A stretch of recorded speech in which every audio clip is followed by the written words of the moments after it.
हर हर महादेव। प्यारे भाई और बहनों, आज मैं भोलेनाथ की और माता पार्वती की आपको एक छोटी सी प्यारी सी और ज्ञानवर्धक कहानी सुनाने जा रही हूँ।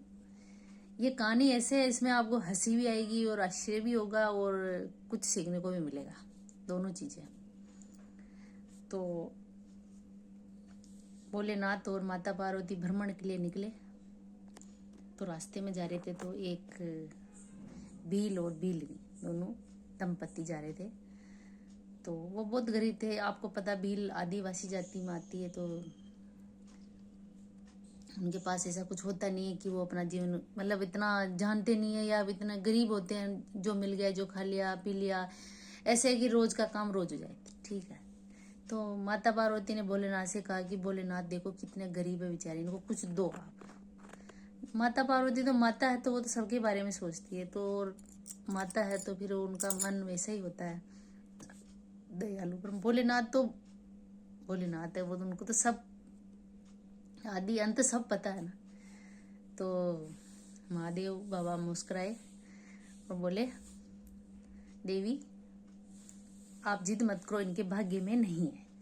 क्या कहा उन्होंने? इनके भाग्य में नहीं है। तो देखो, माता है लेकिन है तो स्त्री का थोड़ा बहुत गुण तो रहता ही है। रुस गई, नहीं आप तो दो इनको, नहीं तो मैं जाऊंगी नहीं यहाँ से। फिर भोलेनाथ मुस्कुराएगी, ये नहीं मानेगी। मैं आपको भोलेनाथ बाबा ने बोला है कि मैं आपको बोल रहा हूँ इनके भाग्य में नहीं है, फिर भी आप नहीं मान रहे हो, तो चलो ठीक है, मैं इनको दे देता हूँ।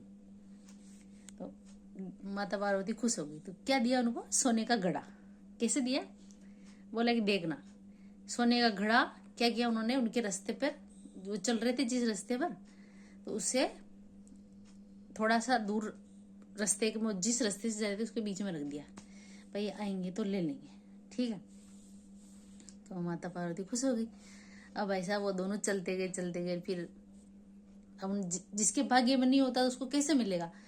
तो दोनों ने, उसने भीली ने कहा भील से कि कहो एक बात बताओ, ये जो आंधा आंधी रहे हो ना, ये क्षण चल है या ना क्षण दिख तो पापड़ा ने यहाँ तो आंके रहे हो ना, ये कैसे चलते होंगे? आप अभी एक बार आंधा आंधी बना। आप राजस्थानी भाषा में, अब इसको हिंदी में एक्सप्लेन करती हूँ। उसने बोला भील ने भील से कि जो अंधे लोग होते हैं वो कैसे चलते हैं, उनको तो दिखता ही नहीं है, बेचारे कैसे जीवन काटते होंगे। तो अपन भी अंधे की एक्टिंग करते हैं, तो क्या करें? उन्होंने एक दूसरे की आंखें बांध ली कि अपन आंखें बांध के चलते हैं। ठीक है, बांध ली। अब दोनों आंखें बांध कर जब जो उनका सोने का घड़ा रखा था वो तो रह गए पीछे, वो चले गए आगे। तो फिर भोलेनाथ मुस्कुराए कि देखो देवी, मैंने बोला था ना इनके भाग्य में नहीं है। कहने का मतलब वो माया उनके भाग्य में नहीं थी।